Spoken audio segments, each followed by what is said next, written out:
Mantra-mantra sakti, mantra-mantra peruwatan itu harus dibaca semua. Enggak hanya Raja Kalacakra atau Raja Bolo Srewu, enggak. Karena di belakangnya itu juga masih banyak mantra-mantra untuk menyempurnakan kita dari negatif menjadi positif. Makanya setiap ada orang yang menghadapi masalah yang ruwet,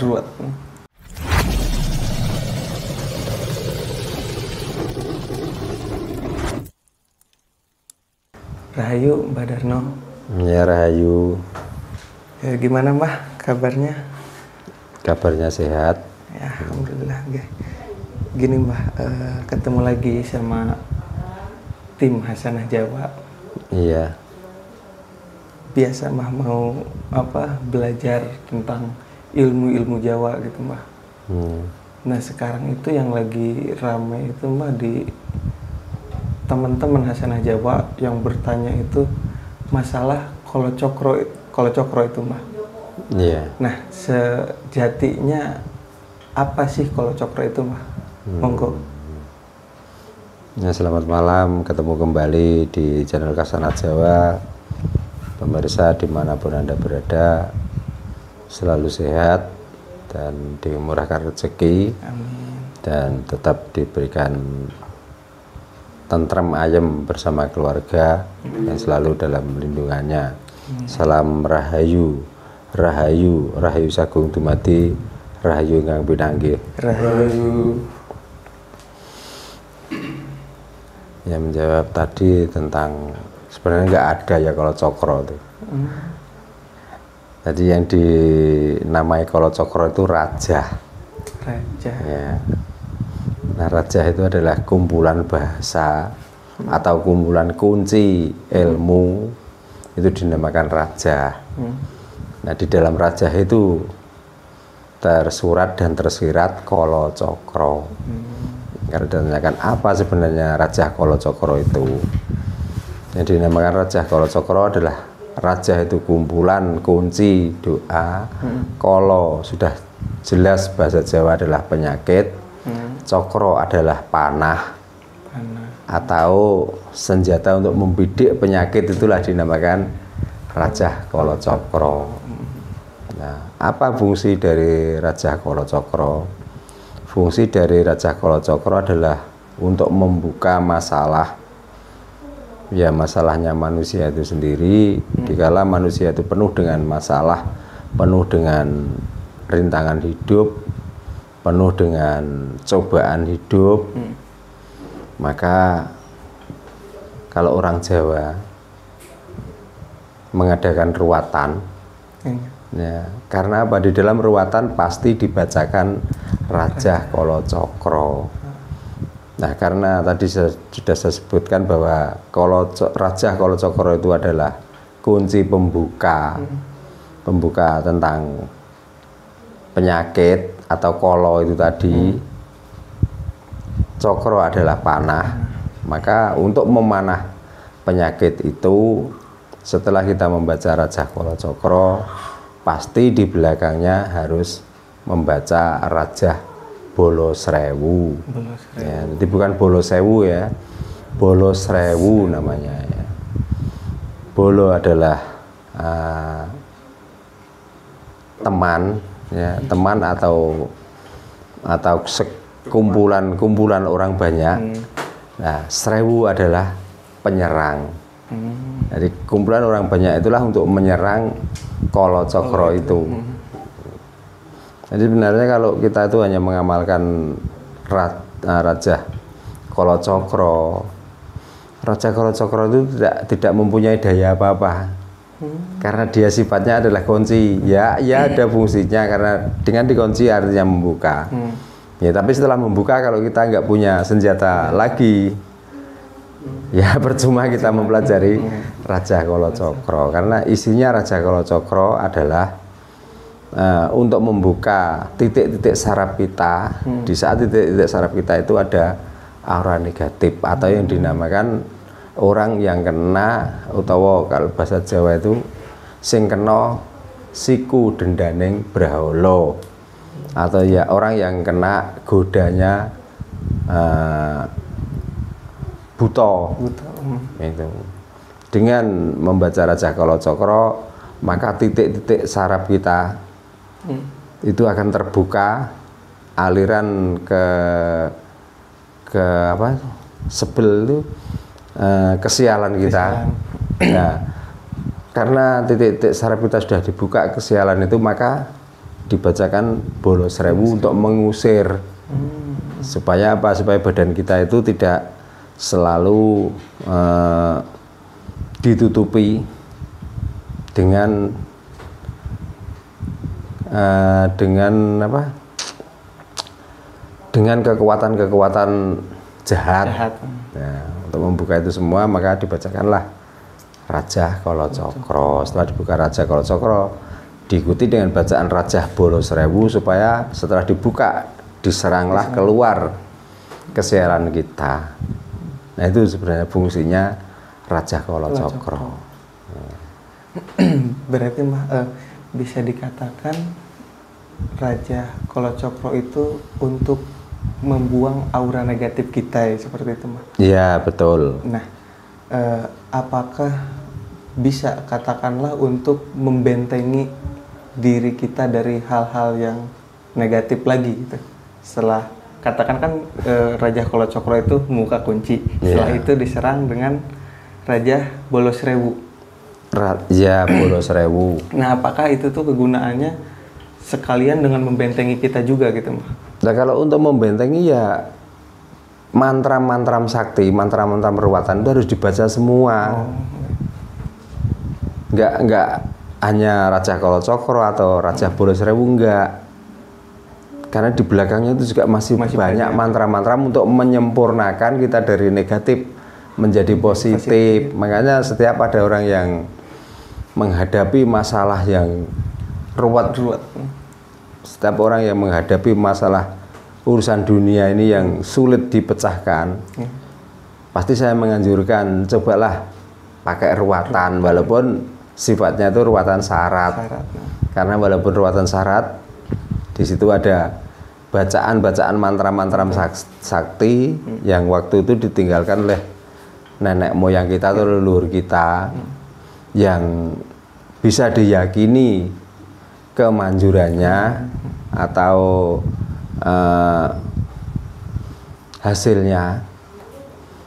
Makanya saya menirukan itu, menirukan tinggalan-tinggalan budaya leluhur itu, yang walaupun tidak 100%, tapi kebanyakan orang yang pernah saya ruat, baik ruat melalui media wayang pementasan langsung maupun ruat syarat, nyatanya seberat apapun masalah yang ada di dunia ini terurai, dan sedikit demi sedikit ternyata masalah-masalah yang tadinya rumit itu selesai. Nah, itu kebanyakan seperti itu. Makanya kalau saya ditanya doa apa yang paling ampuh, sebenarnya setiap doa itu ampuh. Cuman seampuh-ampuhnya doa tanpa kita tahu kunci atau tanpa tahu kita tanpa tahu tujuan dari doa itu, ya kalaupun ampuh itu mengenai masalah-masalah yang kecil, tapi kalau masalah yang besar ya harus memakai Raja Kalacakra itu untuk membuka, dan di belakangnya itu banyak mantra-mantra sakti yang harus dibacakan. Karena ruwatan itu fungsinya membaca mulai dari ubun-ubun, dari rambut kepala sampai jari kaki kita, ujung kaki. Nah, di situ ada berapa? Ada 99 titik tempat aura-aura negatif itu untuk disempurnakan supaya genap menjadi 100, supaya kita itu sempurna menjadi manusia untuk hidup di dunia ini, supaya kita itu tidak penuh masalah, supaya kita itu ibarat orang jalan itu jalan yang lempeng, ibarat sinar kita mendapatkan sinar yang terang gitu. Jadi semua orang itu yang diinginkan hidup di dunia ini bahagia, yang diinginkan setiap orang usaha itu sukses. Ya, namun kenyataan setelah cara bekerja sudah benar, cara dia untuk apa ya, bukan ikhtiar ya, cara dia memanage pekerjaan itu, tapi di tengah jalan akhirnya gagal. Ya. Nah itu karena apa? Ya mungkin kita itu masih negatif aura kita. Nah, makanya untuk mempositifkan, tapi ini yang bicarakan khusus orang yang percaya Jawa lah ya.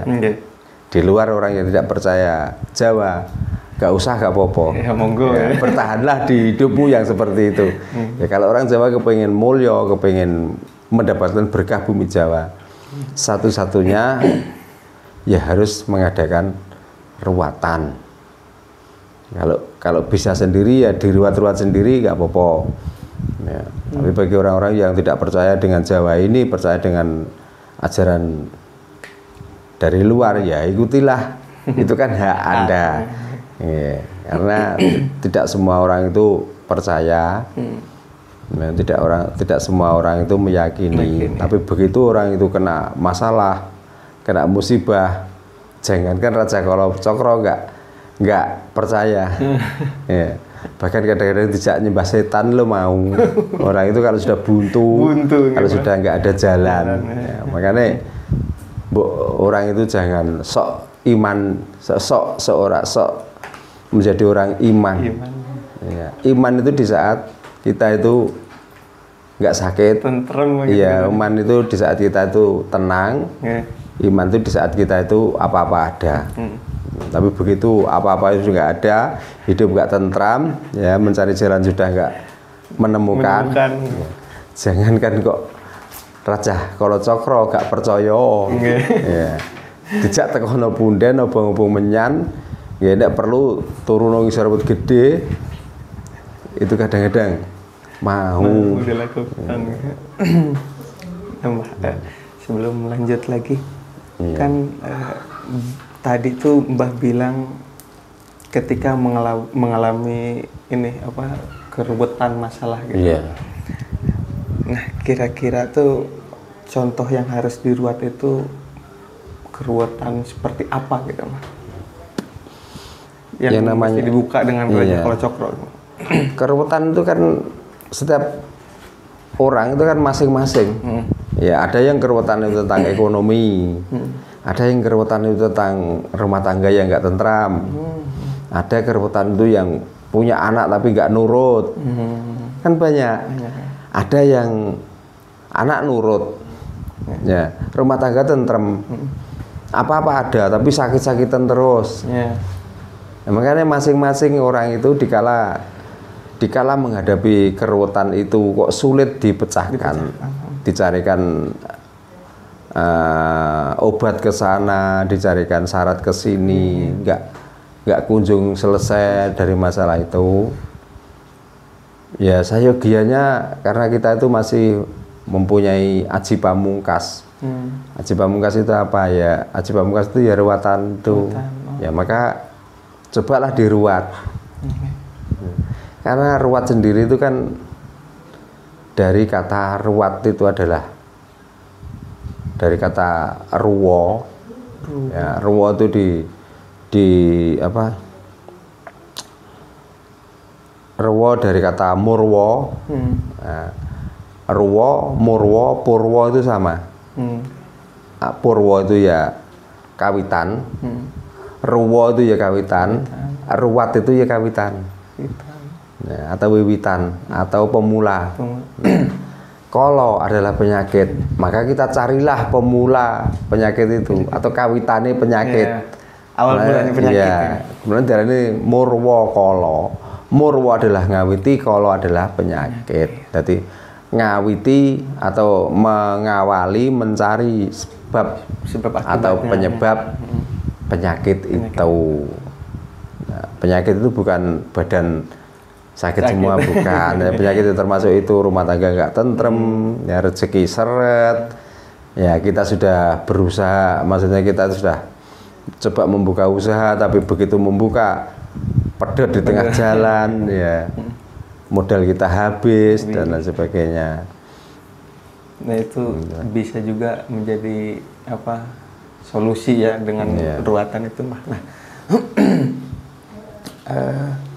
kan banyak nih mas, sebelum lanjut lagi tentang kalau cokro, banyak teman-teman Hasanah Jawa itu yang pengen diruat. Nah seenggaknya itu untuk bekal saya sebagai apa admin gitu untuk membatasi mereka, mungkin Mbah bisa menjelaskan gitu apa katakanlah kalau mau ruatan itu bagaimananya gitu Mbah. Ruatan yang pertama itu karena ruatan sendiri juga membutuhkan sesaji. Ya paling tidak itu kalau bisa membuat sendiri sesajinya, kalau enggak pasrah pun di sini juga sudah biasa melayani seperti itu. Terus yang kedua, kalau orang itu nggak kepingin nggak sampai diruat supaya kita itu bisa positif terus, caranya ada juga. Gimana caranya? Caranya merdekakanlah dirimu. Ya, maksudnya memerdekakan diri itu bagaimana? Memerdekakan diri itu gini. Jadi kita itu jangan sampai terjajah pikiran kita. Terjajah tentang apa ya? Tentang keyakinan, tentang akidah. Gitu. Karena orang yang ya selama ini saya lihat ya, ternyata orang-orang yang penuh dengan masalah, orang-orang yang penuh dengan musibah, itu orang-orang yang terjajah pikirannya. Ya. Nah, apa buktinya? Ya buktinya gini. Karena mungkin dia sendiri itu dibilang orang yang beriman, ternyata imannya juga tipis, tapi ucapannya itu sok-sokan menjadi orang iman, gitu loh. Maka ketahuilah bahwa sebenarnya dikala ada orang itu yang lesan dan hati, ya, ucapan dan hatinya itu enggak sinkron, enggak sama, maka Tuhan akan mencoba orang itu. Gitu loh. Makanya jadi orang itu jangan sok-sokan.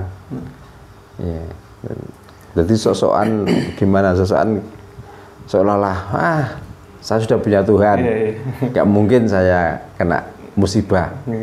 Ya, karena saya sudah yakin bahwa Tuhan saya setiap saya mintai pertolongan pasti ditolong. Atau orang lain nggak bisa menolong kecuali Tuhan. Nah, biasanya orang-orang seperti itulah yang banyak kena musibah itu. Karena apa? Orang yang seperti itu termasuk tergolong orang-orang yang kufur, orang-orang yang kafir.